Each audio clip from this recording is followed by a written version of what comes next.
very much subject to earthquake, to volcanoes, to tsunamis, to floods. And these can have an impact on your operation here in Singapore if you have manufacturing facilities or distribution facilities in the region. If your suppliers are based in the region, then indeed an event classed as a natural disaster can cause a crisis for you.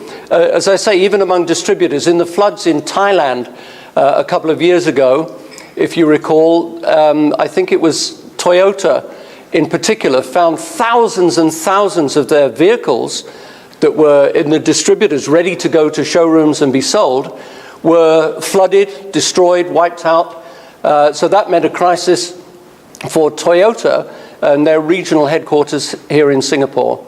So we do need to consider natural disasters as a possible cause of crisis. Technological, we've heard an awful lot today about data breaches and cyber attacks and so on. So that is clearly a major potential cause of crisis. Organizational crises here can be such things as financial malfeasance. We have an instance at the moment running in the UK where a retail chain called British Home Stores has just gone into receivership. It's gone bust. And people are asking questions, the authorities, the government is asking questions of the previous owner. What happened to the pension pot? What happened to £527 million that was in the pension pot for their employees? It's disappeared. So there is an organizational crisis. Another one would be what's happened to Volkswagen, where they've been clearly shown to have cheated on the tests for diesel emissions across Europe, across America, across the world.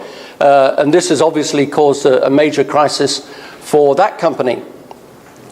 Confrontation is another one. Normally here we would think of management getting into arguments with unions, with workforces going on strike. Again, relatively unusual in Singapore. But again, it can spread out into the region and come back to affect head offices here. We should also think, when we think of confrontation, how long will it take before confrontation in the South China Sea between China and various other Asian countries? How long will it take before that turns into a crisis that actually affects your businesses? We need to bear that in mind. In any event, all of these crises ultimately, although they may have an impact in financial terms, in human terms, in infrastructure terms, what they all boil down